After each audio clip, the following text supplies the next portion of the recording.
This video contains spoilers for Danganronpa 2 Goodbye Despair.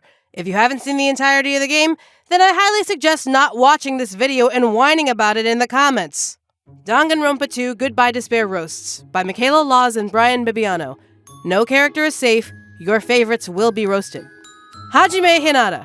You are just plain boring and forgettable until the final 5% of the game. Literally, you can be replaced with any anime protagonist, and no one would notice you were missing until the final trial because of your, by the way, I'm a science experiment with trauma trope. Then you become an unbelievable deus ex machina because of course you are. Akane Owari. Just because you're strong doesn't mean your brain gets to take a vacation. A caveman could literally carve circles around you before you realized what was happening. It doesn't help that you're sexualized not only by your past, but in your extremely valid relationship with Nekomaru as his trainee, using deep massage to reduce you to an unga-bunga sex toy. Nekomaru could have been spared if you exercised your brain. Impostor.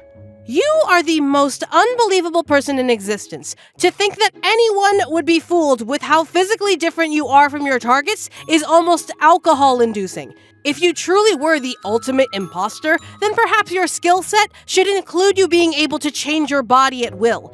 Then again, that's a health issue all on its own. But maybe you can ask Angry Pikachu from Raincoat to help you out on that front, since he can do what you can do, but better. Chiaki Nanami. It sucks that your personality can be reduced to I'm a gamer, but it's not as bad as your life being reduced to a scapegoat game avatar. The fact that people have to watch the anime to know the real you, which is not too different from the game you, makes your existence a giant binary code resulting in question marks. Thanks for being a plot device for the Deus Ex Machina character. Fuyuhiko Kuzuryu. Suck on a pacifier, you little crybaby! Kiryu would slap you, silly! You're supposed to be the next head of the Yakuza? Please.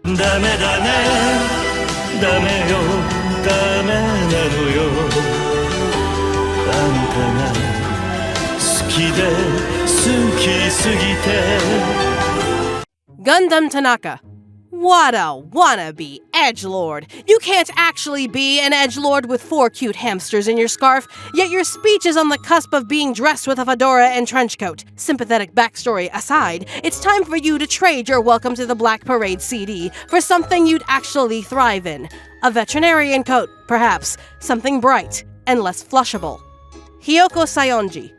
You are the picture-perfect example of why parents want to keep spanking as a viable punishment for their children. The fact that you are so inept at basic human function like, I don't know, being able to dress yourself to the point where you can't even bathe makes me question whether or not you're actually human and not just some unwashed doll on strings with bully dialogue crafted by Amy Schumer. Ibuki Miota. Knowing the brilliant works of thousands of composers and performers before and after your existence, you do not deserve your ultimate title. I would rather bet on Monokuma not trying to send me into a despair spiral than believe you can actually be an ultimate of anything revolving around music. Perhaps the ultimate lesbian is better, as it seems to be your only other personality. Kazuichi Soda. She ain't gon' fuck you, bro. She ain't gon' fuck you, bro. S-I-M-B, take a shit and leave, but she ain't gon' fuck you, bro. Take a bath, ya gasoline-smothered pervert. Mahiru Koizumi. You are such a fake feminist that it kills me to imagine you actually understanding how to fight misogyny. You claim you want your independence as a strong woman, yet bend backwards to the same pitfalls of misogyny whenever it benefits you. On behalf of every true feminist out there, kindly educate yourself. Preferably before you get your skull cracked in by a real strong woman. Mikan Tsumiki. I pity you. I truly, truly do. Imagine being such a pushover that you have to graft the personality of having a fraction of a spine into yourself using the body of your abusive master. Gnarly or not, getting Jedi mind-wiped doesn't exactly hand you any trophies for actually growing as a character when your strength comes from a hypnosis that helps you not trip over sunlight, resulting in a yeast infection that not even God can explain. Nekomaru Nidai. For such a strong character, your importance is as short as your existence as an actual human. Your impact, on the other hand, is just as long as your existence as a robot. For being the clear JoJo reference of a man in a high school uniform, one would assume you would last as long as a JoJo. Alas, you only lasted as long as a Sapelli. Peko Pekoyama. Behold! Behold, the image of a woman who only lives for the approval of one man, and that man is a short stack who looks like he barely graduated from kindergarten. Ma'am, the amount of power you have would make nations bend the knee trying to utilize your talents, yet you are reduced to being a tool for a Yakuza baby and can only be cried for when doing what you were groomed to do. Tragic and painful. Sonia Nevermind.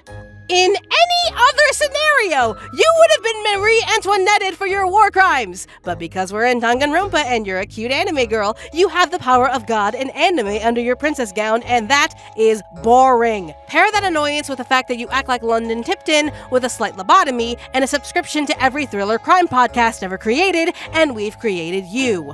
Predictable! Teruteru Hanamura. Despite clearly being a pansexual short king, your sexual harassment of literally anything that breathes would make you the top cancelled account on the internet. Your presence would literally send every culinary icon on YouTube into a string of drama channel interviews of why your business should be shut down for the safety of humanity. And this is before your hypnotized state. Stay crispy. Monami.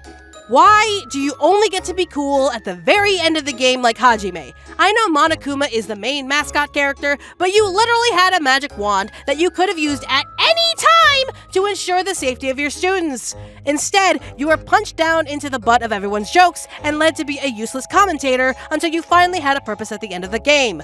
Waste of time! Nagito Komaeda. The fact that you have fans makes me believe that Junko was right all along and the world deserves nothing but despair. We get it, you're the lucky student, but Jesus Christ! Stop dragging things out! Your self-deprecation literally justifies the argument that people like you need to be cut off from friendships until they seek actual therapy! And don't think Brian has forgiven you about your Ultra Despair Girls bullshit either. There was no reason to cater to the kickable children by taking away Komaru's ammo.